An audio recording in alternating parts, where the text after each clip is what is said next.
আসসালামু আলাইকুম। আজকে আমি আমার হাঁসের খামারে আসলাম।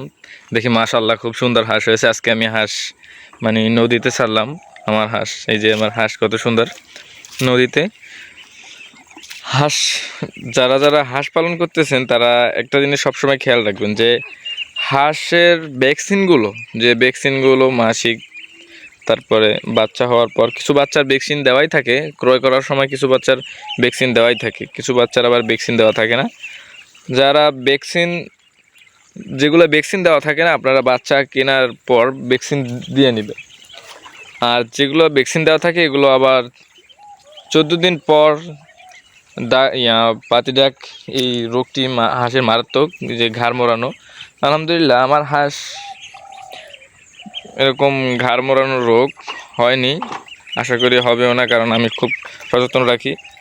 এবং এই বাচ্চা বোর্ডিংয়ের সময় আপনারা যে সময় বোর্ডিং করেন, বাচ্চা যখন বোর্ডিং করেন তখন আপনারা বোর্ডিংয়ের সময় নর্মাল অ্যান্টিবায়োটিক দেবেন, যেন কোনো ব্যাকটেরিয়া যেন কখনো কোনো বাচ্চাকে আক্রমণ করতে না পারে। যেমন মাইক্রোনিট আছে, মাইক্রোনিটটি যদি আপনারা ব্যবহার করেন এটি খুব ভালো। মাইক্রোনিটে ওষুধটি খুব ভালো। মাইক্রোনিটে ধরেন আপনার বাচ্চা কখনো ব্যাকটেরিয়ায় আক্রান্ত হবে না, বাচ্চা খুব ভালো থাকবে।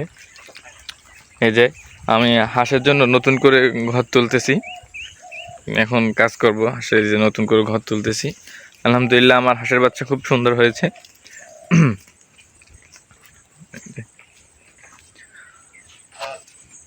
আপনাদের যদি কোনো হাঁস পালনের জন্য কোনো সহযোগিতা দরকার হয়, আমাকে হোয়াটসঅ্যাপে মেসেজ দিবেন বা আমার মেসেঞ্জারে মেসেজ দেবেন, আমি আপনাদের সাথে সরাসরি কথা বলবো।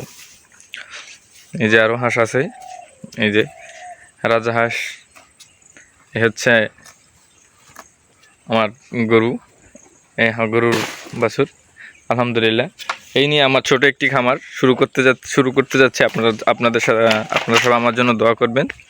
এরকম এই পাহাড়ের মাঝে যেন আমি একটি আমার স্বপ্নের খামার তৈরি করতে পারি।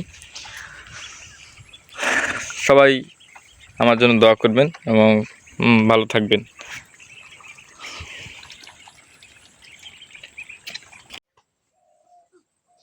মাশাল্লাহ আমার প্রায় ঘর তোলা শেষ, মানে এখন শুধু টিন দেওয়া বাকি আছে, যে বাঁশ দিয়ে আমি সব বাঁশ দিয়ে করতেছি। যখন বাঁশ দিয়ে চাল দিচ্ছি, বাঁশ দিয়ে বাঁধতেছি, বেতি দিয়ে সব বাঁশ দিয়ে করতেছি। এরকম মনোরম দৃশ্যর মাঝখানে আমি একটি আমার স্বপ্নের খামার তৈরি করতে চাচ্ছি। ইনশাল্লাহ আল্লাহর ইচ্ছা, যদি আল্লাহ আমার সহায় থাকেন তাহলে আমি একদিন একটি আমার স্বপ্নের খামার তৈরি করতে পারবো। এই যে আলহামদুলিল্লাহ খুব সুন্দর একটা জায়গা।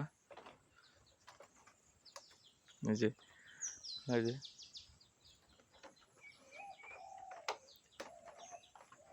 খুব সুন্দর যে আনারস বাগান। এখান থেকে আমার খামারে আসতে হয়। এখান থেকে আমার বাড়ি হচ্ছে উপরে, আর আমার খামার হচ্ছে পাহাড়ের নিচে। আমরা পাহাড়ি দেশে বসবাস করি, পাহাড়ের নিচে, মানে সমান জায়গায় আমি আমার খামারটি তৈরি করছি।